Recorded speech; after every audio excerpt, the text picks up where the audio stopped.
무슨 말이냐. 믿는 자에게 능치 못할 일이 없느니라.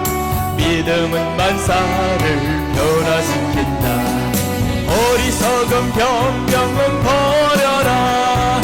무기력한 태도를 버려라. 더 나은 미래를 상상하라. 내 믿음대로 되리라. 할 수 있다. 나는 할 수 있다. 너도 할 수 있다. 우린 할 수 있다. 믿는 자는 기적을 보리라. 할렐루야. 다시 한번 합니다. 할 수 있다는 무슨 말이냐. 믿는 자에게 능치 못할 일이 없느니라. 믿음으로 산을 건길 수 있다. 부정적인 생각을 버려라. 의미 없는 언어를 버려라. 항상 좋은 것을 기대하라. 내 믿음대로 되리라. 할 수 있다. 나는 할 수 있다. 너도 할 수 있다. 우린 할 수 있다. 믿는 자는 기적을 보리라. 할렐루야. 할 수 있거든이 무슨 말이냐. 믿는 자에겐 능치 못할 일이 없느니라. 믿음은 만사를 변화시킨다. 어리석은 변명은 버려라. 무기력한 태도를 버려라. 더 나은 미래를 상상하라. 내 믿음대로 되리라.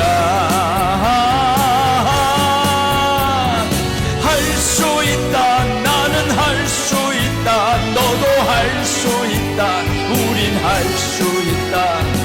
믿는 자는 기적을 보리라. 할렐루야.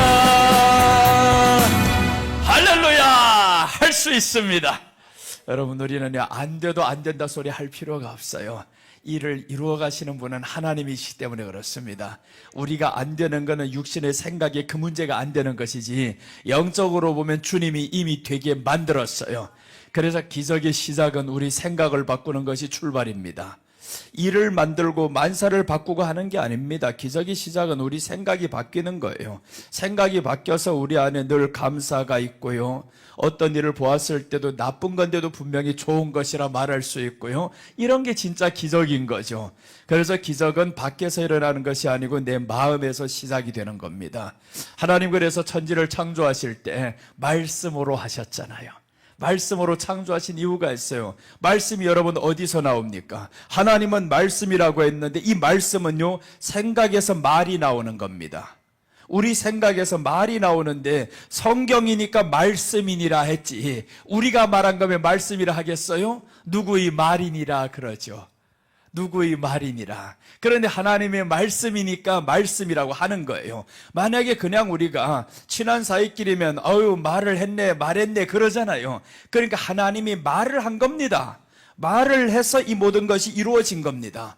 그럼 여러분, 우리가 생각해 봐야 된다. 하나님이 말을 해서 이루어졌으면 우리에게도 하나님이 형상을 주셨다라는 것은 우리도 말을 하면 되는데 어떤 말을 해야 되냐면 하나님이 하신 창조적인 말씀을 해야 되는 겁니다. 창조적인 말을 하는 겁니다. 그래서 우리 안에는 비록 이제 안 좋은 일들 보아도 안 좋다 하지 말고요, 좋아진다, 좋아지고 있다, 나아지고 있다, 이렇게 말하는 겁니다. 몸이 자꾸 아파요. 안 되는 것 같아요. 점점 내 몸은 왜 이렇게 힘들어? 그래도요, 우리 안에는 세포들이라는 것은 사람의 말을 듣고 있어요. 우리 세포들이 다 듣고 있습니다. 그래서 여자들이 임신을 하면 여기에 노래를 틀어주잖아요. 임신한 여인에게 누군가가 거기에 가서 싸우는 소리를 들려주는 사람 없잖아요. 녹음을 해가지고 대판 싸우는 거, 부부간이 싸우는 소리를 애한테 들려주는 사람은 없어요. 노래를 들어주든가, 요즘은 이제 찬양을 들려주든가 그렇게 하는 거죠. 또 요즘은 태아 교육한다고 해서 영어를 들려주는 사람이 있어요. 어릴 적부터 영어 외우고를 듣게 한다고, 머리가 좋아져서 태어나면 외우고 자라라고. 그래서 애한테, 태어나지도 않은 이 애한테 지금 임신만 됐다 하면 그때부터 들려줍니다. 그런데 이스라엘 사람들은 아닙니다. 임신하기 전부터 미리 준비합니다. 미리 이 임신하게 될 이 여인의 배를 향해서 축복하는 겁니다. 생명을 불어넣는 겁니다. 깨끗하게 만드는 거예요. 여러분, 그래서 우리 안에 이 세포들은요, 말씀을 듣는 겁니다. 그래서 우리는 아플 때도 그렇고 일이 안 될 때도 그렇고 가장 먼저 손상 입는 게 누구냐면 세포가 손상을 입어요. 그러니까 이 세포들은 무엇에 의해서 손상받냐 하면 사람의 생각에 손상받아요. 이 생각이 자꾸 안 된다. 그럼 안 된다고 하면 우울해지겠죠. 우울해진다고 하면 몸이 힘들던 게 더 힘들어집니다. 그 힘들던 이 몸이 기뻐봐요. 언제 내가 힘들었지? 이렇게 생각이 됩니다. 그래서 우리 주님이 우리를 향해서 두려워하지 말라라는 거예요. 이 두려워하지 말라는 것은 십자가 지시기 전부터 하신 말씀입니다. 요한복음 14장 1절 한번 보세요. 하나님을 믿으니 또 나를 믿으라 라고 합니다. 하나님을 믿으니 또 나를 믿으라. 그러면서 이제 시작하는 말씀 보세요. 그 앞에 어떤 말씀인가? 너희는 마음에 근심하지 말라라고 했죠. 하나님을 믿으니 또 나를 믿으라. 이때는 십자가도 지지 않았어요. 그러니까 우리 주님은 십자가 지시기 이전부터 하신 말씀이 있어요. 근심하지 말라, 두려워하지 말라, 이런 말이죠. 근심하면 내 안에 세포들이 죽는다라는 겁니다. 우리 안에 세포들이 수억 수조 개가 있어요. 이런 것들이 하루에 근심하는 수가 수천억 개씩 막 죽어나갑니다. 보이지 않아서 그렇지. 그래서 사람들이 이제 갱년기가 온다 이런 소리 하잖아요. 그게 왜 그러냐 하면 이 안에 세포들이 죽어나가는 겁니다. 나이에 따라서 40에 따라서 50에 따라서 이게 상당히 사람들이 면역력이 떨어진다라는 거예요. 세포가 죽어나가는 겁니다. 그럼 우리 안에 있는 이런 것들을 살리는 방법이 있단 말이에요. 하나님의 말씀을 통해서 평강을 주입시키는 겁니다. 그래서 우리 오전에 봤던 말씀이 그리스도의 평강이 너희 마음을 주장하게 하라. 너는 평강을 위하여 부르심을 받았다라고 했어요. 우리가 평강을 위해서 부르심을 받았습니다. 그러니까 또한 감사하는 자가 되라라고 했죠. 감사하는 자가 되라. 그래서 우리 안에 감사할 때 세포들이 살아납니다. 예수님께서 저 무덤에 있는 나사로를 향해서 먼저 했던 일이 있잖아요. 하나님을 향해서 우러러 보시면서 감사하나이다 했는데 뭐라고 했냐면 내 말을 들으시는 것을 감사하나이다 라고 하는 겁니다. 살려달라 소리 안 했어요. 먼저 환경을 통해서 감사합니다. 여러분, 그래서 우리 안에 가장 중요한 것이 변화가 감사하는 신앙으로 바뀌는 겁니다. 감사는 기뻐야 감사가 되죠. 그래서 우리 안에 예수님을 믿으면서 먼저 나를 슬프게 하고 근심하게 하고 하는 이런 것들을 쫓아내야 됩니다. 몰아내버려야 되는 겁니다. 너희들 다시는 내 안에서 주인이 아니야. 내 안에 주인은 이제 기쁨이야. 그래서 그 기쁨이 누구냐 봤더니 성령님이 기쁨인 거예요. 성령님이 우리 안에, 우리 어디를 보냐면 요한복음 16장 24절 보세요. 지금까지 너희는 내 이름으로 아무것도 구하지 않았으나 구하라 라는 겁니다. 구하라는 거예요. 그럼 내가 내게 주겠는데 뭘 주냐? 이제 성경을 통해서 한번 보면 놀라운 말씀이 나와요. 요한복음 16장 24절입니다. 우리 다 같이 읽겠습니다.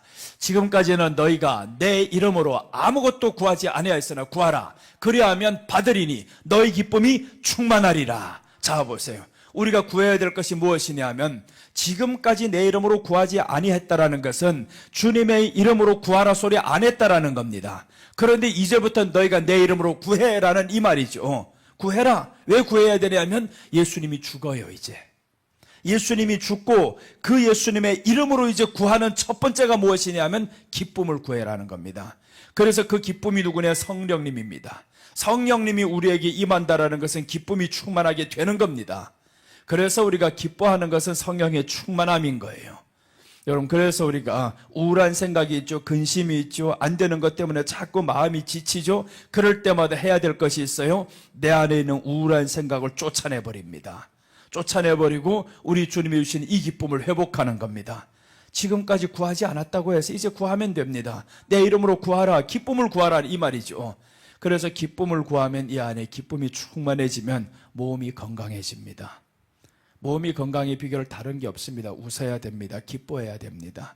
그래야 빨리 회복이 됩니다. 암병 걸린 사람들이 있죠. 웃음이 사라집니다. 누군가가 내 암병 걸렸다고 좋아하는 사람이 있어요. 간증하고 돌아다니는 사람 하나도 없습니다. 내가 암병 걸려서 할렐루야 막 이런 사람 없잖아요. 암병 걸리면 뭔가는 푹 처져버립니다. 야, 하늘이 무너지는 것 같아요. 지금까지 쌓아온 모든 삶이 다 무너지는 것 같습니다. 암병 걸렸다는 그것이 나로 하여금 무너지게 만들어버려요. 그게 진짜로 넘어지는 겁니다. 그러니까 우리는 반대로 암병 걸리면 한 가지 있죠. 빨리 죽는다. 그러면 하나님 나라를 간다. 그래서 우리 안에는 하나님의 나라가 보여야 됩니다. 이 하나님의 나라, 예수님이 그래서 우리에게 주시는 것이 하나님의 나라였어요. 회개하라. 천국이 가까이 왔느니라. 그러니까 회개한다는 것은 이 현실을 인정하는 겁니다.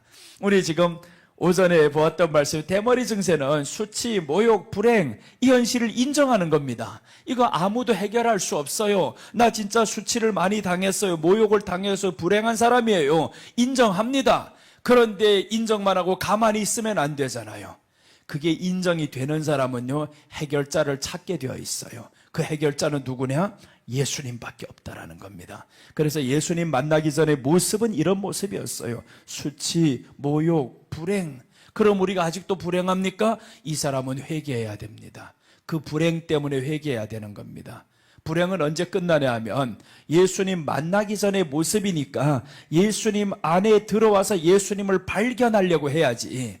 근데 어떤 사람은 나 예수님 믿는데요, 기도하는데요, 왜 자꾸 마음이 이래? 이런 사람이 있어요.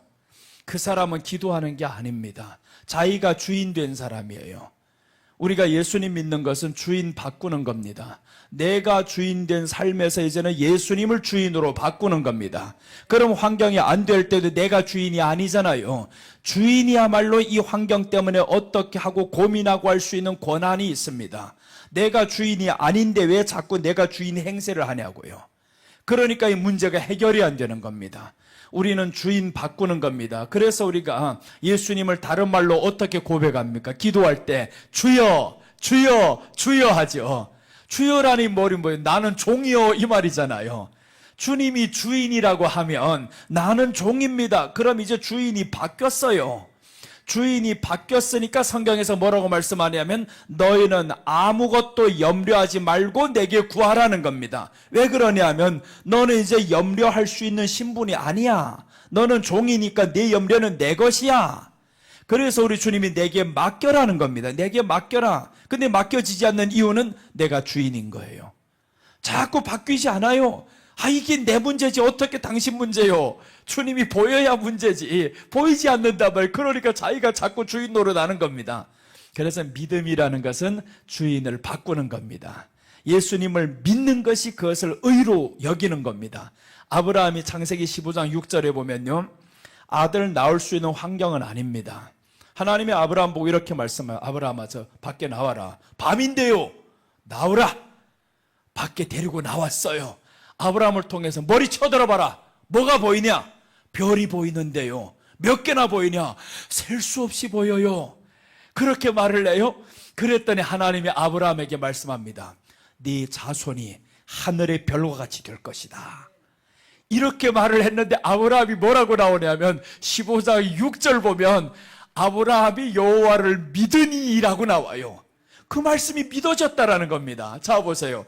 아브라함이 여호와를 믿으니 여호와께서 이를 그의 의로 여기시고 믿었다라는 거예요. 안 됐는데 믿었다. 그래서 16장부터 보면 네 믿음이 진짜였던지 가짜였던지 나를 향한 고백을 통해서 네가 주인 바뀌기 시작하면 그럼 너 이제 하나 둘 생깁니다. 그래서 이제 아브라함을 통해서 저 하갈을 통해서 아이 하나 나왔죠. 아이 하나 나왔는데 그게 아니라는 거예요. 그러니까 또 하나님이 순종하게 만들죠. 그거 진짜 아니야. 내가 저 사라를 통해서 주는 이 사람이라 말로 네게 후대가 되리라, 후계를 삼으리라. 그래서 아브라함이 이 아이가 아니라 하니까 또 이제 버려야 됩니다. 쫓아야 됩니다. 그래서 기다렸던 사람이 바로 이삭이었어요. 내 소망이 끊어졌을 때 100세가 되는 그 99세 때 하나님이 다시 나타나서 말씀하죠. 그때 약속하신 바를 하나님이 이때 이루십니다. 여러분, 우리는 하나님의 말씀을 믿으니라고 했던 99세 때는 주인이 바뀔 때입니다. 주인이 바뀌는 거예요. 이제는 더 이상의 내 몸을 내가 주관하는 것 아닙니다. 그래서 아브라함이 99세고 이 사레가 89세 때죠. 그때 이 사람들이 이렇게 말씀합니다. 내 주인은 노쇠하였고 나는 경수가 끊어졌거늘, 이렇게 말씀해요. 사레가 말하면 내 주인은 노쇠했다, 이 말은 이제 생육할 수 있는 능력이 없어요, 이 말이죠. 할머니가 지금 할아버지 상태를 잘 알잖아요. 할아버지 보니까 안 돼, 이거 이제 더 이상 생육이 안 될 것 같다. 할머니가 제일 잘 안단 말이에요. 그런데 더 중요한 것은 본인의 몸을 알아요. 내 몸을 보니까 내가 지금 경수가 끊어졌다, 이 말이죠. 경수가 끊어졌다는 갱년기가 다 왔다, 이 말이잖아요. 이제는 더 이상이 안 됩니다.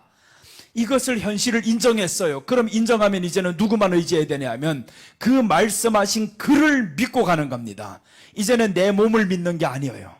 내 몸의 건강과 청춘과 이런 것들 믿는 게 아니었습니다. 이때부터 이제 주인이 바뀝니다. 하나님이 주인입니다. 말씀을 믿었어요. 그랬더니 1년 뒤에 보니까 아이가 태어났습니다. 주인이 바뀌니 현실이 바뀌는 겁니다. 여러분, 우리들 현실을 바꾸는 것은 주인 바꾸는 겁니다. 내 안에 먼저 예수님을 주인으로 온전히 삼아야, 그래야 이 현실이 바뀌는 겁니다. 근데 사람들은 반대로 생각하죠. 현실 바뀌어지면 내 믿을게요 합니다. 하나님이 그 응답하면 내 이렇게 헌금할게요 하는 거예요. 그러니 안 되는 겁니다. 줘서 헌금하는 게 아니고 바뀌어서 드리는 게 아니고 현실 바뀌어질 것, 우리 주님의 주인을 나를 먼저 모시고 주인이 내게 주인 되었으니 그럼 현실에 대해서 우리는 어떻게 생각하냐면 중요하지 않아요. 이 현실은 이제 누구 것이 됐냐면 주인 것이 되었잖아요. 내가 갖고 있던 이 현실은 주님의 것이 되어버렸어요. 내 게 아닙니다. 그러니까 주님이 말씀하죠. 누구든지 나를 따르는 자는 어떻게 하라냐면 내 십자가를 지고 나를 따르라는 거예요. 내 십자가를 지고 내 멍에를 지고 나를 따르라고 했어요. 그러니까 우리는 이제 내가 갖고 있는 이 현실 가지고 따르는 게 아닙니다. 주님의 멍에를 내가 지는 거예요. 그래서 주님 말씀 가지고 가다 보니까 내 현실은 이제 생각도 안 나요. 이겨버렸어. 초월해버렸어요. 그런 순간 우리 주님이 이 현실 속에 들어가서 해결해 버렸죠. 다 해결합니다. 그러니까 우리가 이제는 주님을 이렇게 인정합시다. 내 현실 안의 주인은 예수님이십니다. 이렇게 하면 예수님이 야, 드디어 너희 안에 이제 주인이 바뀌었다. 얼마나 좋아하겠어요. 하나님이 가장 좋아할 때 언제냐 하면요, 신약 성경에 와서 예수님이 말씀하죠. 언제 좋아했냐 하면 백부장, 저 이방인 여인, 이런 사람들이 예수님을 알아볼 때였어요. 하나님의 뜻을 알아볼 때 예수님이 2번이나 이런 칭찬합니다. 이스라엘 중에서도 이만한 믿음을 보지 못하였느니라. 이스라엘은 하나님의 사랑받은 백성이라는 겁니다. 택함받은 백성이다. 그런데 이 사람들도 나를 모르는데 저 이방인들이 나를 알아본다라는 겁니다. 너무 좋았어요. 그래서 하나님의 기쁨은 언제냐 하면 우리 주인임을 우리가 바꾸는 겁니다. 이제 내가 주인이 아니고 이제는 하나님이 주인입니다. 여러분들이 이런 찬양 알죠? 내가 주인 삼은 모든 건 내려놓고, 내가 주인 삼은 그분 앞에서 내가 모든 건 내려놓고 이제 주님 위해서 내가 살아가겠습니다. 이렇게 가는 겁니다. 그게 쉽지는 않죠. 쉽지 않으니까 어떻게 하냐면 말씀으로 채워가는 겁니다. 채워가면 되는 겁니다. 아이들 머리만 좋다고 학교 안 들여보내봐요. 공부도 안 시키면 그럼 얘가 안 되잖아요. 그 안에 지식이 쌓이고 해야, 지식이 쌓이면 그때부터 얘는 이 세상에서 이 모든 문제를 풀어나가는 게 보인단 말이에요. 근데 아무것도 가르치지도 않은 채 야, 너는 천재머리를 가졌으니까 공부 안 해도 돼? 안 됩니다. 우리 믿음의 출발이 바로 그렇습니다. 믿음의 출발은 이렇게 시작을 했으면 이제는 학생이라는 이 본분을 지켜야 되잖아요. 이 안에 이 학생이 배워야 될 이 모든 지식들을 넣어야 된단 말이에요. 믿음에서 우리가 출발이 바로 우리 주님의 말씀을 채워넣는 것이 출발입니다. 한 해 한 해 자꾸 채워넣어야 됩니다. 그래서 오늘도 또 그 말씀 채워넣는 시간이 되기를 축복합니다. 자, 오늘 이 시간에는 의복의 나병 증세입니다. 대머리 증세까지 왔어요. 대머리 증세는 예수님 만나기 전의 모습이었습니다. 예수님 만나기 전에 모습은 수치와 모욕과 불행이었죠. 그래서 이것을 인정하는 겁니다. 그럴 때 우리가 필요한 분이 누구냐? 예수님밖에 없죠. 자, 의복의 증세는 이제 47절부터 이제 나옵니다. 의복의 증세 47절부터 49절까지 한번 보겠습니다. 59절까지 다 의복의 증세입니다. 뒤에는 이제 반복이 됩니다, 내용이. 그래서 이제 47절부터 49절까지 보면, 자, 봅니다. 만일 의복에 문둥병 색점이 발하여 털옷이나 베옷이나 말씀 잘 읽어보면요, 의복의 증세는 오늘날로 말하면 어떤 것이라는 것이 알 수가 있어요. 그래서 나병하니까 이거 뭐지 하는데, 그런데 의복에도 나병이 생긴다는 거예요. 의복에, 우리가 입고 있는 이 의복에 나병이 생겼다라는 겁니다. 그게 오늘날로 말하면 어떤 병인가?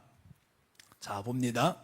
의복에 문둥병 색점이 발하여 털옷에나 베옷에나, 48절, 배나 털의 날에나 씨에나 혹 가죽에나 무릇 가죽으로 만든 것에 있되, 49절, 그 의복에나 가죽에나 그 날에나 씨에나 무릇 가죽으로 만든 것에 병색이 푸르거나 붉으면, 자 보세요, 내 의복을 이렇게 입었는데 이게 장롱 안에 오래 쳐넣다 보니까 이 안에 지금 푸른색이 꼈어요, 붉은색이 꼈어요. 그런 것 보고 오늘날의 용어는 뭐라고 합니까? 곰팡이 꼈다 그러죠. 곰팡이 꼈다. 그게 지금 나병인 겁니다. 그럼 이 옷에 곰팡이 낀 게 뭐가 그렇게 중요해서 성경에 기록이 됐냐고요. 이 의복이 뭔지 알아야죠. 의복에 곰팡이 꼈으면 곰팡이 낀 옷을 입고 나가는 사람이 없잖아요. 그런데 우리들이 입고 있는 영적인 의복에는 곰팡이가 있다라는 겁니다. 그것을 보여주는 겁니다. 이 영적인 의복이 뭘까라는 거죠. 그래, 오늘 보면 이 문둥병의 색점이라 제사장에게 보일 것이요, 이렇게 해서 병색이 푸르거나 붉으면 문둥병이라는 겁니다. 그럼 이제 제사장에게 보여야 된다, 이렇게 말씀하면서 57절까지 다 이 내용입니다. 뒤에 읽어보면 반복되는 내용이어서 읽지 않을게요. 자, 그럼 이제 의복이라는 게 뭘까라는 거지. 의복, 이 의복이 지금 곰팡이가 꼈다 이겁니다. 이게 나병이라는 겁니다. 나병이다. 나병은 죄라는 뜻입니다. 죄인데 의복에 지금 곰팡이가 꼈다. 이 의복은 계시록에서 나옵니다. 계시록 19장 8절입니다.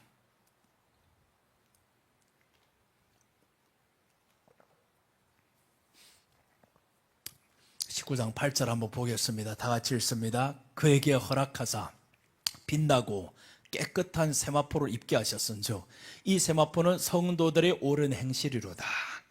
그러니까 세마포는 옷입니다. 흰 옷입니다. 세마포는 흰 옷인데 이 세마포를, 흰 옷을 허락하신 분이 누구냐면 하나님이 허락했어요. 보니까 오늘 그에게 허락하사, 그러니까 오늘 이 세마포가 무엇이냐 봤더니 성도들의 옳은 행실이로다. 그러니까 행실이 오늘 여기에서 세마포에 이게 성도들의 행실이라고 했는데 퍼런 거 붉은 거 막 묻어버렸어요. 그럼 이 행실에 뭐가 묻었다라는 거예요? 곰팡이 같은 게 묻었다 이 말이죠. 여기까지는 마음에서 나오는 죄라고 하면 이제 여기부터는 겉으로 드러나는 죄입니다. 행실에서 윤리와 도덕적인 이런 죄들이 드러나는 겁니다. 그러니까 우리들로 하여금 이제 마음만 깨끗하게 하라 이 문제 아니죠. 마음의 문제도 해결하는 동시에 이제 나와야 될 것이 있는데 의복도 깨끗해야 된다. 그런데 의복을 깨끗한 옷을 허락하신 분이 누구냐? 예수님이 지금 의복을 깨끗하게 만들어서 입혀주셨어요. 창세기 3장에 보면 하나님이 아담에게 가죽옷을 지어 입히니라 라고 했죠. 그 가죽옷이 지금 세마포 깨끗한 옷입니다. 예수님의 피로 우리에게 입혀주신 옷입니다. 이렇게 깨끗한 옷을 입혀주셨어요. 그런데 이게 곰팡이가 꼈다라는 겁니다. 그 옷을 지키지 못한 사람이 책임을 묻는 겁니다. 그래서 우리에게는 오늘 성도들이 옳은 행실이라 라고 했는 이 세마포, 이 옷이 성도들이 옳은 행실이다. 그럼 여기서 나병이 생겼습니다. 이 의복에 나병이 생겼다라는 것은 옷 관리를 잘못했다 이 말이죠. 행실 관리를 잘못했다 이 말이죠. 그러니까 우리가 믿음 안에서 행실 관리를 잘해야 될 것을 오늘 여기에서는 말씀하는 겁니다. 나병 증세는 믿음 안에서 행실 관리를 잘해야 됩니다. 그래서 이제 예수님이 마음에서 나오는 그것이 있다라는 겁니다. 이 마음 안에 있을 때까지는 죄가 아니었어요. 그런데 마음에 있는 것이 나와버렸습니다. 그래서 예수님이 말씀하죠. 형제를 보면서 욕합니다. 나가라 한다라는 거예요. 미련한 놈이라 한다는 거죠. 마음에서도 미련한 거. 이렇게 말할 때까지는 그냥 마음 안에 있는 죄였습니다. 그런데 이것을 밖으로 드러내버렸어요. 그때면 누구의 옷이 더러워지었나? 내 옷이 더러워지는 겁니다. 그래서 행실을 더러워지니까 예수님이 뭐라고 말씀하냐면, 네가 한 눈으로 범죄해서 한 눈 빼버려. 한 손이 너를 범죄해서 한 줌 잘라버려. 그렇게 말씀하는 거죠. 그러니까 행실에 대해서 우리로 하여금 의복을 지켜라 이 말입니다. 예수님께서 그래서 사람에게 발을 씻겨주잖아요. 발을 씻겨주는 이유가 행실이 잘못된 것을 우리 주님이 씻겨주는 겁니다. 너 내 말씀으로 회개만 하기만 해봐. 나 너 용서할게. 그런 말이죠. 그래서 우리는 날마다 자범죄를 회개하는 겁니다. 오늘 하루를 돌아보면서 잘못된 죄들을 돌아보니까, 그래서 우리가 회개하는 내용들을 보면 이 윤리와 도덕적인 문제를 가지고 회개할 때가 많아요. 이런 것들을 회개하고 또 오늘 하나님 앞에 잘못된 거 회개하며 나아갑니다 하고 이제 잠들죠. 잠들면서 시작하면서는 또 어떻게 합니까? 주님의 이름으로 시작하겠습니다. 이렇게 주님의 이름으로 시작했던 이 하루가 또 지나다 보니까 또 옷이 더러워지는 겁니다. 그래서 우리가 자꾸 반복되는 회개를 하다 보면 이 옷이 이제 더러워졌던 거 이제 경험이 생기잖아. 아, 이렇게 하면 더러워지는구나. 그래서 이제 이런 경험이 생겨서 이런 것을 내가 멀리해야 되는구나. 그래서 우리 약한 것이 무엇인가 알아야 됩니다. 어떤 사람들은요, 참 죄마다 다 달라요. 사람마다 죄의 성향이 다릅니다. 그래서 보면 히브리서 11장 1절과 2절 한번 보세요. 넘어지기 쉬운 죄가 있습니다. 어떤 사람에게는 이 죄가 넘어지기 쉽고 어떤 사람에게는 이 죄가 넘어지기 쉬워요. 그러니까 넘어지기 쉬운 죄에서 사람들로 하여금 멀리하라는 겁니다. 자기 자신을 알아야 됩니다. 내가 어떤 데서 쉽게 넘어지는가? 그걸 알면 이제 옷을 지킬 수가 있죠. 히브리서 11장 12장입니다. 12장 1절과 2절 한번 보겠습니다. 히브리서 12장 1절과 2절 보시면, 이러므로 우리에게 구름같이 둘러싼 허다한 증인들이 있으니 모든 무거운 것과 얽매이기 쉬운 죄를 벗어버리고, 자, 얽매이기 쉬운 죄가 있다라고 말씀했죠. 그런데 믿음의 선진들은 어떤 일을 했냐 하면 얽매이기 쉬운 죄를 벗어버렸다라는 겁니다. 그래서 11장이 믿음장입니다. 이 믿음의 선진들을 쭉 나열하고 이 사람들을 말하는 겁니다. 11장에 이 사람들, 우리에게 선진들, 허다한 둘러싼 이런 선진들이 있다. 그런데 이 사람들 보니까 무거운 것과 라고 합니다. 모든 무거운 것과 얽매이기 쉬운 죄를 벗어버리고, 이제 얽매이기 쉬운 죄를 벗어버리는 겁니다. 우리를 향해서 벗어버리기 쉬운 죄, 나를 쉽게 넘어뜨리게 하는 죄, 사람마다 다 다릅니다. 아브라함에게 넘어지기 쉬운 죄는 돈이 아니었습니다. 아브라함에게 넘어지기 쉬운 죄는 아들 없는 이게 하나가 부러워요. 그냥 아들입니다.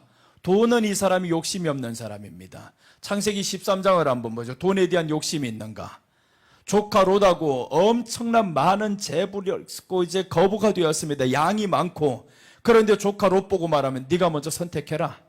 그랬더니 조카 롯이 좋은 곳을 다 선택해서 가버렸잖아요.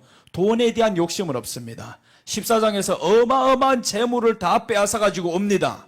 그런데 이제 소돔 왕에게 다 줍니다. 나 필요 없다 이거. 이렇게 소돔 왕에게 돌려주잖아요. 그러니까 아브라함은 돈에 대한 욕심은 이 사람은 없다. 여기서는 얽매이기 어렵구나. 그런데 아브라함에게 얽매이기 쉬운 죄가 있습니다. 하나님은 알아요.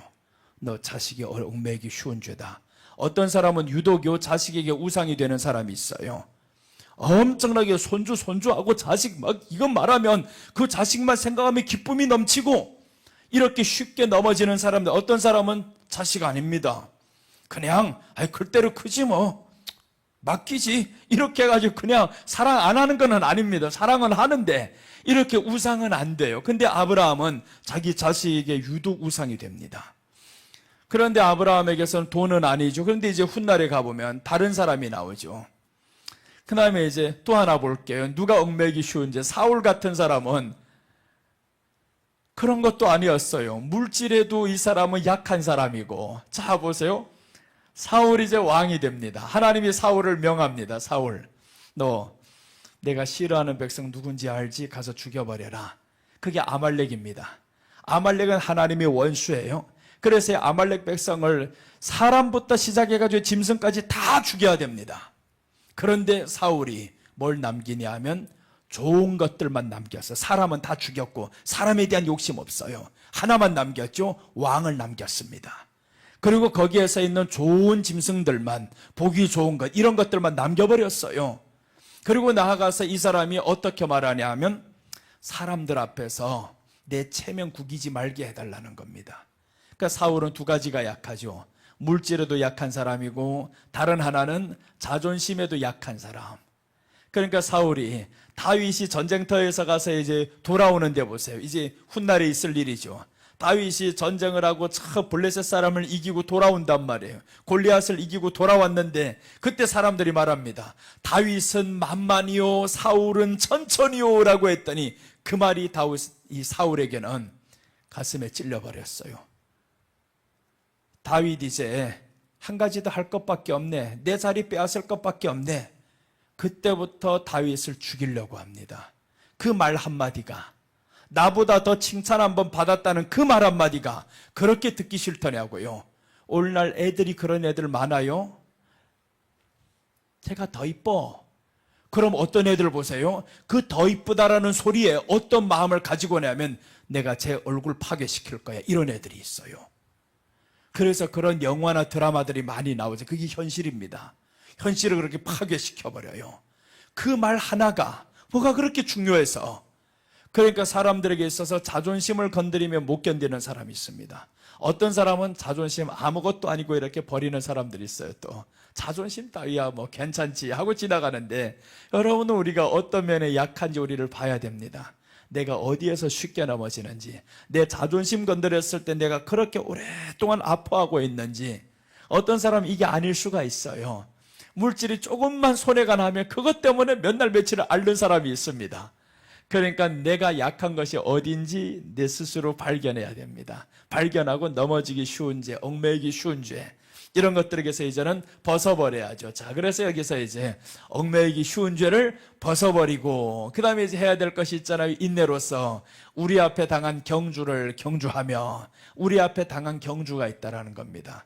이 경주라는 건 달리기잖아요. 경기잖아요. 경기는 언제까지 해야 되냐 하면 종점까지 올 때까지 해야 되는 겁니다. 끝까지 달려야 되는 겁니다. 가다가 포기하면 안 됩니다. 그래서 이제 사도 바울은 내가 다름질하는 사람처럼 이 경기를 하는데 마지막에 상을 위해서 끝까지 달려갑니다. 죽을 때까지 다 이 바울이 달려가는 겁니다. 여러분, 우리 믿음의 싸움 몇 날 며칠 그냥 반짝 충만했다가 끝나는 게 아닙니다. 지속적으로 계속 가는 사람 됩시다. 지속적인 그 믿음을 유지해야 됩니다. 오늘 화끈하게 충만하지도 않아도 좋아요. 오늘 끌었다가 내일 식을 거면 뭘 합니까? 의미 없어요. 우리의 믿음은 오늘이나 어제나 내일이나 동일한 믿음으로, 그렇다고 해서 미지근한 믿음으로 가면 안 되겠죠. 그래서 우리는 그 일정한 수준에 딱 도달했을 때는 이게 계속 그대로 가는 겁니다. 그 상태를 어떤 상태라고 하냐면 쉬지 말고 기도하는 상태를 말합니다. 쉬지 말고 기도하라는 것은 눈만 감고 기도하라는 게 아닙니다. 쉬지 않고 기도한다라는 것은 주님과 동행하는 상태를 말하는 겁니다. 그래서 동행하는 상태로 계속 가다 보면 우리 주님과 이 일정한 관계에서 가니까 이 교제가 되잖아요. 그게 기도라는 겁니다. 그래서 우리 믿음이 어느 수준에 도달하면 그때부터 소리가 안 나요. 물 끓일 때 봐봐요. 한 60, 70도 올라갈 때면 팍팍팍팍 하고 난리 나잖아요. 그런데 이제 100도까지 딱 가면 그때부터는 조용해집니다. 조용한데 이게 100도인 거예요. 끓는 것보다 오히려 더 뜨거워요. 우리 안에 때로는 막 펄펄 뛰고 그러지 않는 것 같아도 이 안에 성령님의 역사와 말씀이 채워져 있으면 그냥 조용한 것 같아요. 그런데 이 사람은 자존심 이길 수 있고 욕심 이길 수 있고 죄를 이길 수 있습니다. 그래서 우리는 오늘 여기에서 의복의 나병 증세, 이 말씀은 성도의 행위를 의미합니다. 여기 의복의 나병 증세는 성도의 행위라는 겁니다. 47절부터 59절까지 이게 지금 여기 나오는 말씀입니다. 의복의 나병 증세는 성도의 행위.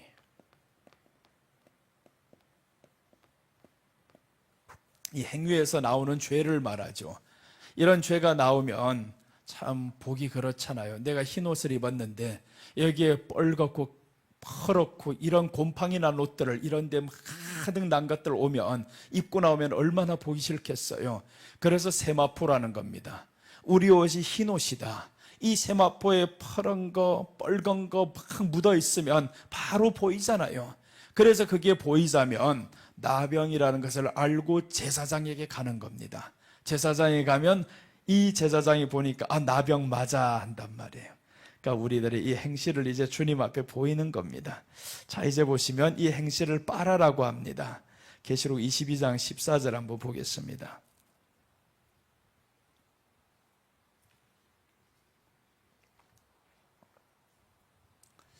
계시록 22장 14절 보시면 그 두루마기를 빠는 자들은 복이 있으니 이는 저희가 생명나무에 나아가며 문들을 통하여 성에 들어갈 권세를 얻으려 함이로다. 복 있는 사람 누구냐면 두루마기를 빠는 자들은 이렇게 말씀합니다. 두루마기 옷이잖아요. 우리가 입는 겉옷이란 말이에요. 이 겉옷을 빠는 자, 그게 바로 의복인 나병입니다.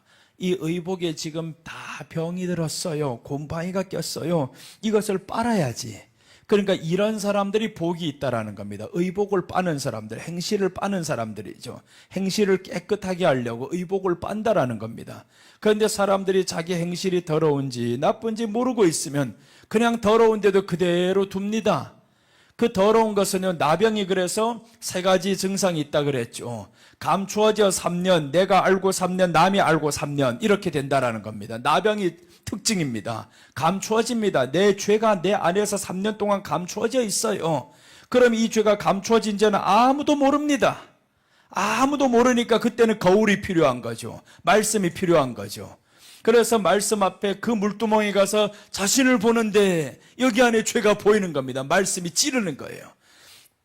그래서 사도행전 2장 37절에서 저들이 말씀을 전했더니 제자들이 말씀을 전하니까 사람들이 어떤 반응이었냐면 마음이 찔려라고 합니다. 이 찔려라는 것은 다른 사람들은 몰라요. 말씀 앞에 서보니까 이 마음이 찔리는 겁니다.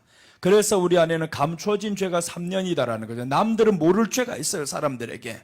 나만 말 안 하면 아무도 모를 이 죄가 있어요. 근데 그놈의 죄가 나로 하여금 굉장히 괴롭히고 있습니다. 그러다가 이제 이 죄가 남들이 알고 3년입니다. 그게 나병의 특징입니다.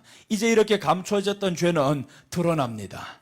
드러나면 그럼 이제 남들이 알고 3년 딱 되면 이때부터는 사람들이 손가락질하죠. 그래서 이제 예수님은 언제냐 하면 남들이 알고 3년 때입니다. 스스로 마음에 있는 죄 들춰내라 그러질 않아요. 이미 벌써 다 드러났습니다. 그래서 대머리 증세가 바로 머리가 더 이상 나지 않자 이게 앞에 뽑아지면 다 뽑혔는데 사람들 보니까 대머리 하잖아요. 그게 바로 남들이 아는 겁니다. 처음부터 태어났을 때부터 아닐 거란 말이에요. 그러니까 남들이 알고 3년 그때부터는 이제 남들도 다 죄인이라는 겁니다. 죄인이야. 그런데 자신이 죄인인 줄 모르면 안 되죠. 그래서 우리 주님 앞에 나왔을 때 주님 하잖아요. 주여 나는 죄인이로소이다. 그 말씀 한번 볼까요? 누가복음 5장에 나옵니다.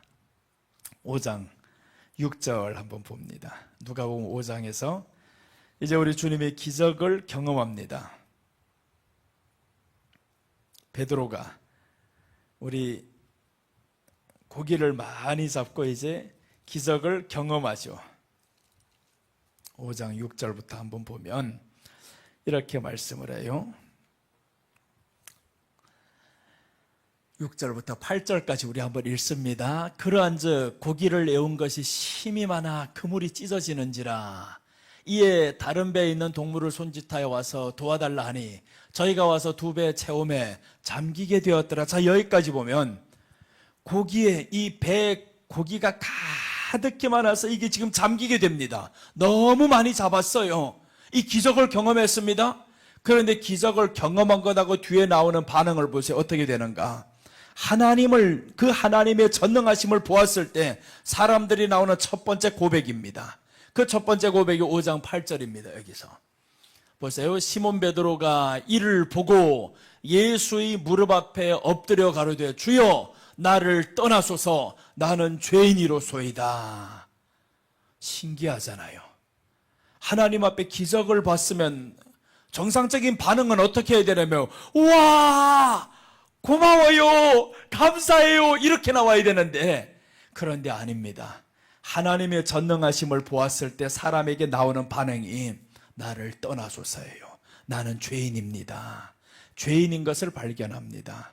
우리가 하나님 앞에 말씀 앞에 가까이 갈수록요 내가 죄인임을 발견하지 의인인 걸 발견하는 게 아닙니다. 그래서 사도 바울이 뭐라고 고백하냐 하면 나는 죄인 중에 괴수라는 겁니다. 내가 죄인 중에 괴수입니다. 예수님 앞에 점점 가까이 가보니까 남들보다 죄가 많아서 괴수가 아니라 주님의 그 깨끗하고 거룩함에 서보니까 내가 죄인인 겁니다. 그래서 내가 죄인 중에 괴수라는 거예요.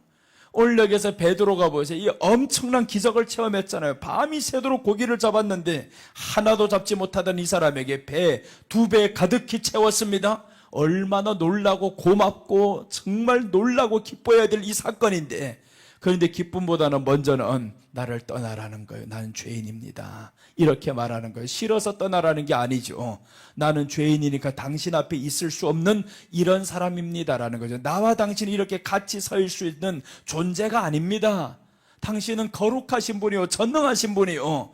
그렇게 하나님을 만났을 때 사람이 나오는 마음이 죄인이요라는 건 겸손입니다. 그래서 하나님이 교만한 사람은 대적한다라는 게 너 나 만난 사람 아니야 이 말입니다. 나 만난 사람은 겸손하다, 죄인임을 고백하는 사람들이다.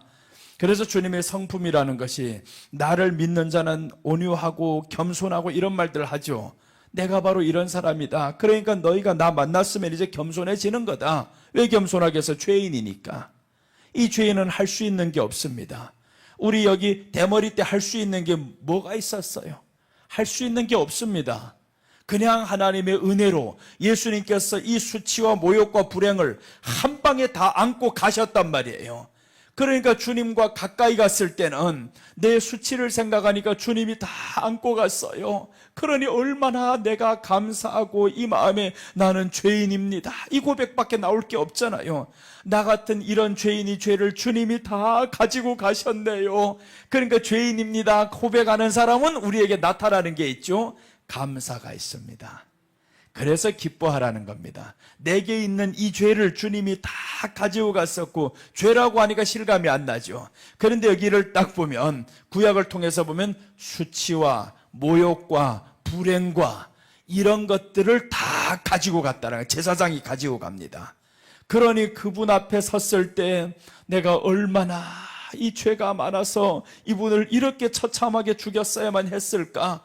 그것을 아는 사람에게 있어서는 죄인입니다라는 고백은 우리에게 기쁨인 거, 이건 슬픔이 아닙니다. 그래서 우리는요, 회개할 때 슬퍼서 눈물은 흘리지만 이것은 슬픔의 눈물이 아닌 겁니다. 기쁨의 눈물이에요. 마음의 희락의 눈물입니다. 그러니 우리는 회개는 우리로 하여금 고통스러운 게 아닙니다. 몇 날 며칠을 울면서 가슴 치면서 회개하는 사람들 있어. 나 같은 이런 건 막 미워가지고 자신이 미워지는 겁니다. 그런 회개 아니요. 회개는 내가 주님 앞에 죄인입니다 하는 동시에 고마움이 더 커요. 너무너무 좋아서 어쩔 바를 몰라서 고마워서 우는 겁니다. 너무너무 고마워서 나 같은 이런 죄는 왜 이렇게 주님 당하셨어요? 나는 죄인인데 감당 못할 이 죄를 내가 졌는데 왜 주님 당하셨어요? 그러니까 회개하는 동시에 우리 안에는 고마움이 넘쳐나는 거예요. 주님이 너무 감사가 되죠. 그런 이 안에 기쁜 겁니다. 그래서 우리들의 눈물과 세상의 눈물은 다른 거죠. 세상의 눈물은 고통스러워서 울 수는 있어요. 우리는 울 때, 그러니까 우리는요, 기도할 때 눈물은 흘리지만 고통은 없어야 됩니다. 고통의 눈물 흘리면 안 됩니다. 회개도 우리는 기쁜 거예요. 회개하면서 웃으면서 우는데 이거 울고 있어. 지금 웃는데 울고 있어요. 여러분, 우리 안에는 우는 것 같지만 속에는 웃음입니다. 기쁜 거예요. 이 안에 시원하잖아요. 회개를 하는데 주님이 십자가를 생각하면 눈물이 나는데 이 안에는 왜 이렇게 기쁠까? 그래서 우리 안에는 같이 공존합니다. 슬픔인 것 같지만 슬픔이 아닌 기쁨이었더라. 이 신비죠, 신비. 세상은 알 수 없는 이 신비가 우리 안에 있는 겁니다. 그래서 겉으로 보면 얼굴이가 근심이 것 같은데 또 웃고 있어 이거. 우리는 그런 사람들이에요. 그래서 아주 신비로운 존재입니다. 우리가 그래서 이제 옷을 빠는 자들은 복이 있다라고 했죠. 이제 그래서 우리는 옷을 빠는 것이 우리에게 기쁨입니다. 회개하라고 하는 것이 우리에게 기쁨인 거예요. 더 이상의 우리로 하여금 가슴 치며 사는 그런 게 아닙니다. 자, 이제 다시 한번 보시면 디도서 1장 6절 한번 보겠습니다.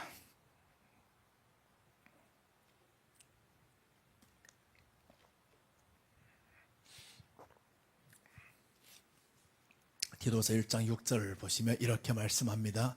책망할 것이 없고 한 아내의 남편이며 방탕하다 하는 비방이나 불순종한 일이 없는 믿는 자녀를 둔 자라야 할지니라.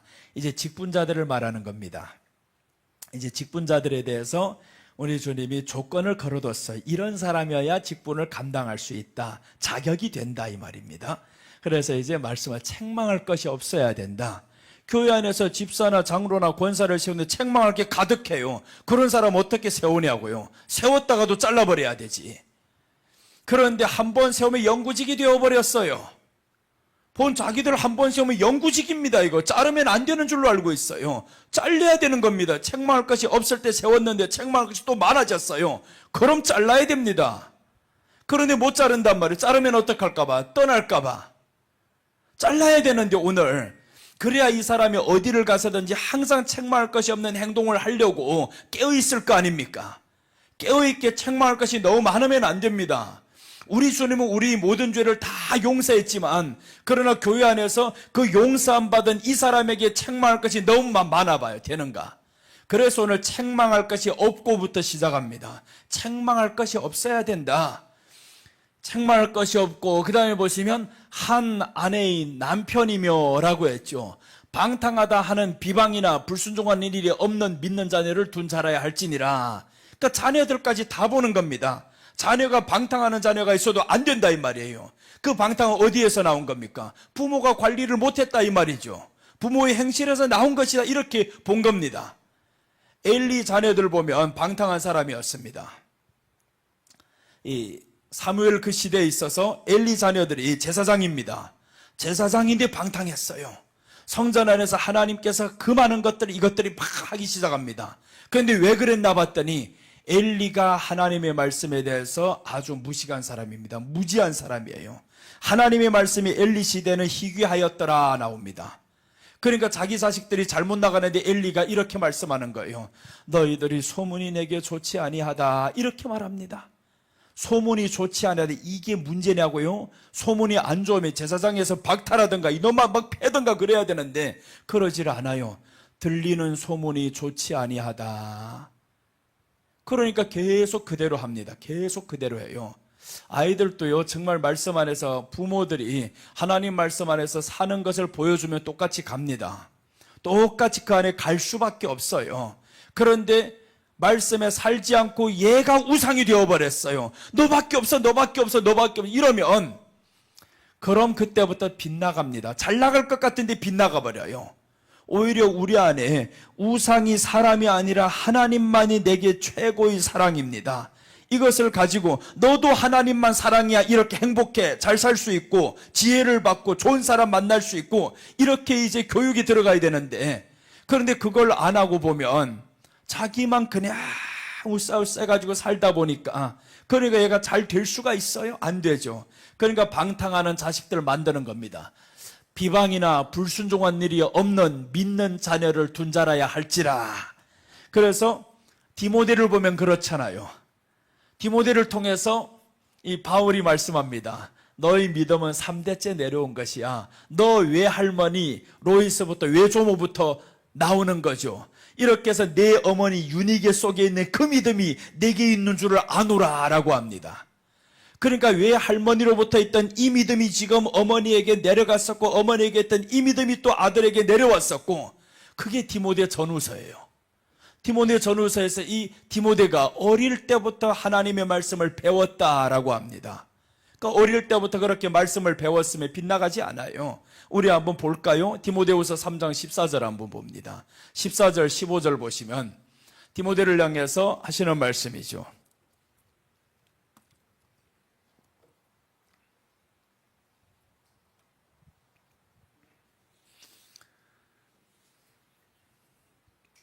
디모데 후서 3장 14절 15절입니다.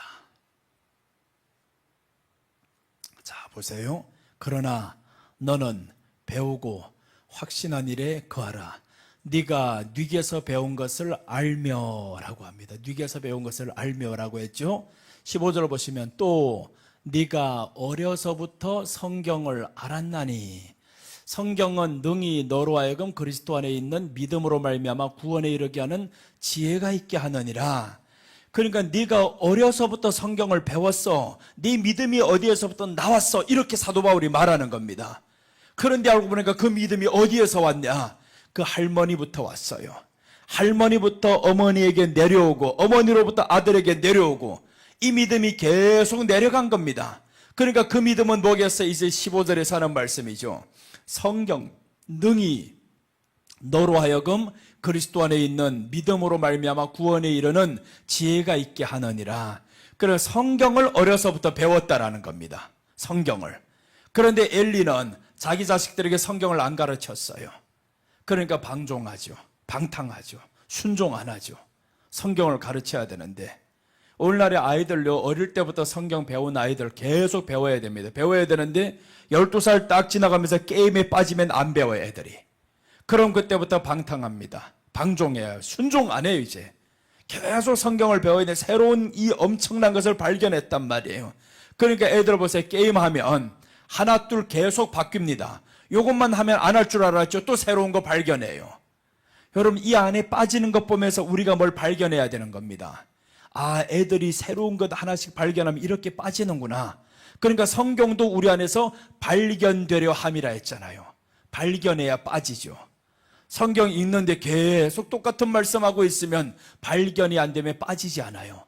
우리는 이 성경 안에 빠져야 되는데 10번을 읽거나 20번 읽거나 똑같이 그렇습니다. 발견하는 거 하나도 없어요? 그럼 읽는 게 재미있겠어요? 재미없습니다. 정말 재미없어요. 내가 어릴 때 그렇게 성경을 읽었어요. 10독, 20독, 30독 한데 재미없었습니다. 발견이 안 되는데, 하나도 모르겠는데, 그러니까 10, 20, 30, 40, 50, 60 막 읽어가는데 모르니까 재미가 없어요. 그래서 언제부터인가 이게 아니구나. 성경을 그때부터는 이제 연구하고 배우기를 원했어요. 이제 배우고 성경을 읽으니까 달라집니다. 지금은 이제 1년에 5독을 합니다. 이제는 많이는 안 해요. 1년에 5독을 하는데 한 번 읽을 때마다 새로운 게 발견됩니다. 야, 신기하게. 지난번에 1독 할 때 못 봤던 내용들인데, 깨닫지 못했던 내용들인데, 근데 이번에 또 발견합니다. 또 새롭게 발견하는 거예요. 여러분, 우리가 이렇게 발견이 되어야 그 안에 사는 게 재밌습니다. 그래서 우리는 예수님 믿음 안에서 그 안에서 발견되려 함이라고 했잖아요. 왜 사람들이 교회 다니는 게 재미없어요? 발견 안 된단 말이에요.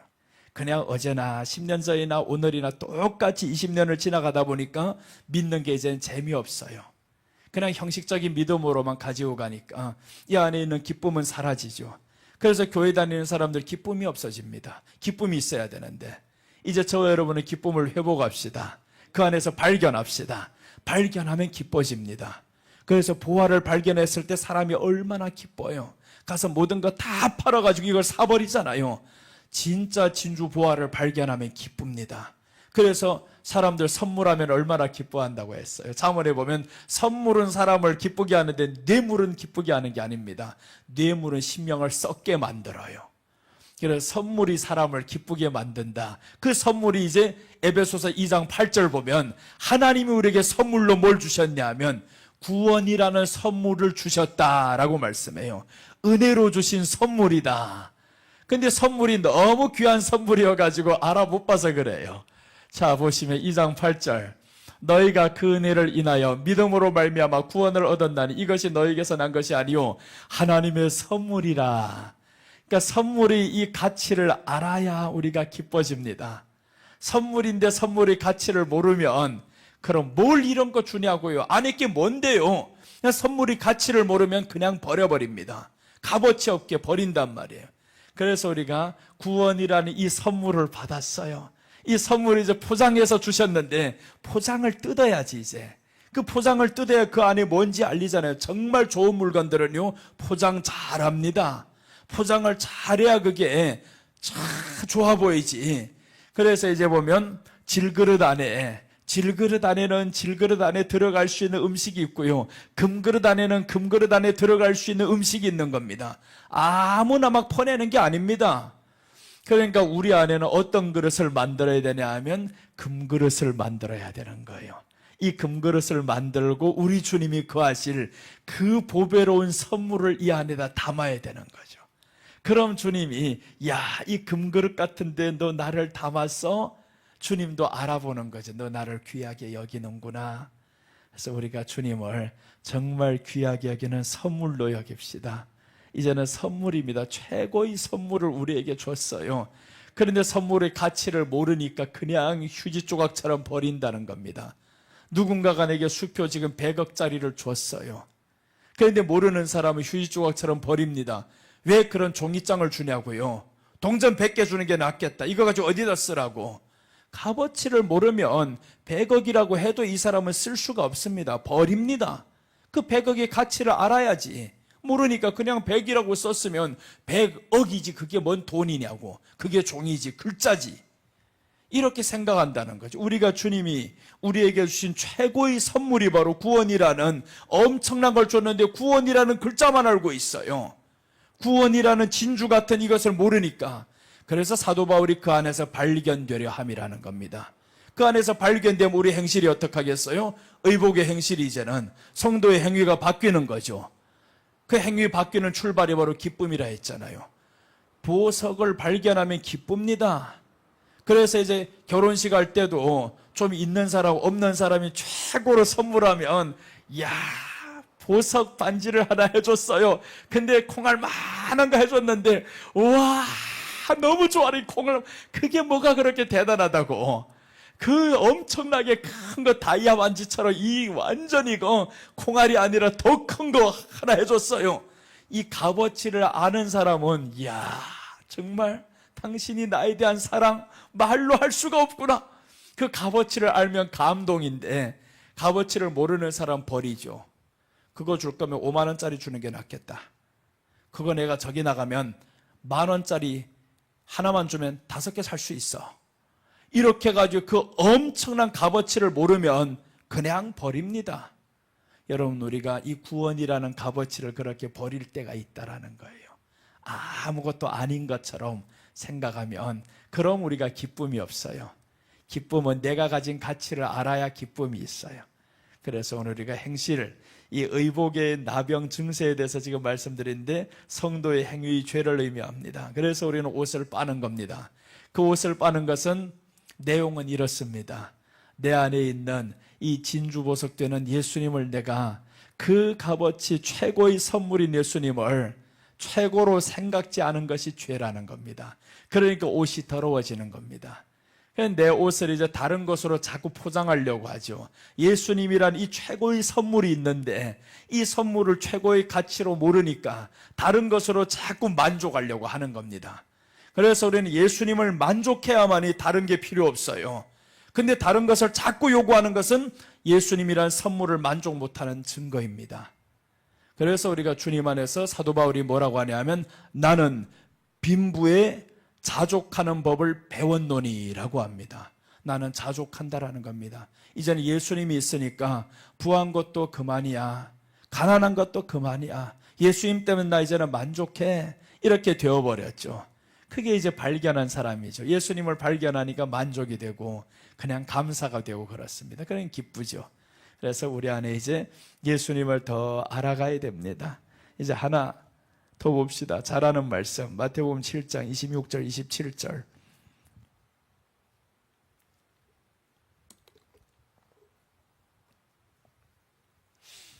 (7장) 26절 27절 보시면 나의 이 말을 듣고 행치 아니하는 자는 그 집을 모래 위에 지은 어리석은 사람 같으리니. 자 보세요. 말을 듣고 행치 아니하는 자. 이 행치라는 것은 어떤 말을 말하겠어요? 행한다. 하나님이 우리에게 요구하는 행함 크지 않아요. 행함은 너무 거창한 거 하나님이 요구하는 게 아니라는 겁니다. 너 마음에 근심하지 마. 기뻐해. 이런 행함이라는 거예요. 너 지금까지 내 이름으로 아무것도 구하지 않았지. 이제 구해봐. 너희 기쁨이 충만하리니. 그 행하는 것을 어렵게 생각하면 안 됩니다. 너무 쉬운 걸 하라는 거예요. 네 마음에서 바꿀 수 있는 것이다. 할 수 있는 것이다. 너무 쉬운 걸 지금 가르치는데 사람들은 안 한다 이거죠. 그 모래 위에 지은 어리석은 사람 같으리니 27절. 비가 내리고 창수가 나고 바람이 불어 그 집이 부딪힘에 무너져 그 무너짐이 심하니라. 그러니까 하나님의 말씀에 행하지 않고 기뻐하면서 살지 않고 그냥 보이는 것만을 가지고 살아간단 말이에요. 그러니까 이게 없어졌을 때 사람들이 기쁨이 순식간에 사라진다 이 말이죠. 네 집이 모래 위에 지은 집 같다라는 건 하루아침에 무너집니다. 다 없어지는 겁니다. 그런데 말씀으로 행하는 사람들이 뒤에 이제 네 주초를 반석 위에 세운 집과 같다고 했죠. 반석 위에 세운 집은 바람이 불고 창수가 일어나도 흔들리지 아니한다. 그러니까 우리는 반석 위에 지은 집은 이 안에 말씀을 행하는 사람, 예수님 때문에 만족하는 사람입니다. 기뻐하는 사람입니다. 이런 사람은 잃어버려도요 흔들리지 않습니다. 내 건강 하나 잃어버려도 흔들리지 않아요. 재물 잃어도 흔들리지 않습니다. 안 돼도 흔들리지 않아요. 그냥 주님 안에서 할렐루야 감사합니다 이렇게 이제 가는 거예요. 예수님이 만족이 되니까, 최고의 선물을 받았으니까. 여러분, 그래서 우리는 최고의 선물을 받은 사람입니다. 저녁에 이제 하나 말씀을 아니다, 지금 보고 갑시다. 골로새서 3장 9절 10절 여기까지 하고 이제 저녁에는 14장으로 들어가겠습니다. 골로새서 3장 9절 10절 보시면 너희가 서로 거짓말을 말라. 옛사람과 그 행위를 벗어버리고, 자 보세요. 너희가 서로 거짓말을 하지 말라는 겁니다. 옛사람을 벗어버리고, 자 그 다음에 이제 더 보시면 새 사람을 입었으니 이는 자기를 창조하신 자기 형상을 좇아 지식에까지 새롭게 하심을 받는 자니라. 자 보세요. 거짓말이라는 게 뭐가 거짓말이냐 하면 우리가 지금 이제 새 사람을 지음 받았어요. 이제 예수님 안에서 새롭게 되었습니다. 그런데도 자꾸 옛날 사람으로 서로 살아가면서 거짓말하는 거예요. 이게 나는 지금 새롭게 되었는데, 그러니까 서로 거짓말 하지 말라는 겁니다. 너 이제 새 사람으로 지음 받았어. 그래서 이제 지음을 받은 이 사람들은 자기를 창조하신 자의 형상을 좇아 지식에까지 새롭게 하심을 받는 자니라. 지식에 채워야 됩니다. 그래서 우리 안에 이 모든 근심과 걱정과 괴로움과 이런 것들은 다 어디에서 나오는 지식이냐 하면 세상에서 오는 지식입니다. 그러니까 이 지식에까지 새롭게 함을 받아야 된다는 겁니다. 왜 자꾸 뭘 보면 내가 슬퍼지고 사람이 소리 들으면 이렇게 괴로워지고, 이게 내 안에 있는 지식이 나를 이끌어가서 그래요. 그러니까 우리 안에는 하나님을 아는 이 지식으로 채워갑니다. 그럼 이제 지식에까지 새롭게 하심을 받는 자니라. 이게 새롭게 지으심을 받는 자들입니다. 그러니 우리는 말씀을 자꾸 배워야만 이렇게 새롭게 되지, 이런 말씀들 듣지도 못하고 보지도 못하면 그냥 믿으면 되는 줄로 알죠. 근데 새롭게 돼야 된다. 지식에까지 보세요. 지식에까지 새롭게 돼. 그래서 우리 안에 있는 이 지식에 지금 하나님을 아는 지식으로 채우면 그럼 달라지겠죠. 그래서 하나님이 근심하지 말라, 염려하지 말라라는 건 이 지식에까지 채워진 사람에게 하는 말씀입니다. 그 사람들에게 염려하지 말라고 해서 염려 안 되는 겁니다. 요셉 보세요. 하나님을 아는 지식으로 채워지니까 애굽에 팔려갈 때 형들로부터 인해서 팔려가잖아요. 미움당하잖아요. 그런데 요셉이 흔들리지 않습니다. 마음에 괴롭지 않아요. 그냥 형들이 나를 팔았으므로 두려워하지 마소서, 근심하지 마소서, 이런 말을 하죠. 이게 지식에까지 채워진 겁니다. 그래서 요셉을 보면 17살에 팔려 들어가는데 그 전에 요셉이 꿈을 꾸잖아요. 꿈을 꾸는데 요셉은 어릴 때부터 하나님의 사랑을 받으면서 자랐고 말씀을 알아가는 사람이고, 그렇게 하다 보니까 요셉은 이제 꿈을 2번 봤는데 하나님의 말씀의 꿈인 거예요. 이거는 그냥 자다가 꾸는 꿈이 아닙니다. 이것은 하나님의 말씀을 만났어요. 빛 대신 예수님을 만났습니다. 그러니까 요셉은 이 지식에 자라가는 겁니다. 그래서 팔려나갈 때에도 환경이 나로 하여금 두렵게 하지 않았어요. 괴롭게 하지 않았습니다. 가면 갈수록 안 되잖아요. 형들에게 팔렸는 이런 불행이 어디 있습니까? 그런데 보디발이 집에 들어가가지고 모함당해서 또 더 미창에 들어가잖아요. 점점 안 됩니다. 안 됩니다. 사람들 보기에는 망하는 거죠. 계속 망한다. 어떻게 저렇게 내리막길이 있을 수 있을까? 내리막길이었습니다. 그런데 요셉에게 있어서는 잘한 것이 있어요. 하나님을 아는 지식에서 이 머리에 그 지식으로까지 다 채워버렸습니다. 그러니 환경에 흔들리지 않았습니다. 여러분, 우리가 환경에 흔들리지 말라는 이유는 지식으로 채워야 됩니다. 하나님 말씀을 오늘 여기에서 나왔죠. 지식을 쫓아 지식에까지 새롭게 하심을 받는 자니라. 이렇게 해서 우리 지식에까지 새롭게 함을 받는 겁니다. 말씀으로 채워야, 그래야 우리가 다스리며 살 수 있죠. 자, 기도하겠습니다. 하나님 아버지, 감사합니다. 오늘 이렇게 여러 가지로 하나님의 말씀을 나누었습니다. 의복의 나병 증세에 대해서 보았는데, 우리의 의복, 세마포로 우리 주님께서 허락하셨습니다. 거룩한 세마포를 주셨는데 우리가 이 옷을 더럽히는 자가 되지 말아야 되겠고, 또한 더럽혔으면 우리 주님의 말씀으로 씻어야 하겠습니다. 빨아야 하겠습니다. 우리 주님께서 우리를 지켜주시고 이제 우리의 행실이 주님 앞에서 깨끗한 세마포와 같이 주님 앞에 보존되기를 원합니다. 책망받을 것이 없는 사람들로 또한 하나님 앞에서 살아야 되겠고, 사람 앞에서도 그렇게 살아야겠습니다. 하나님 아버지, 항상 덕을 세우는 사람들 되게 하여 주옵소서. 오늘도 지켜주신 하나님께 감사드리며 다시 오실 예수님의 이름으로 기도드립니다. 아멘.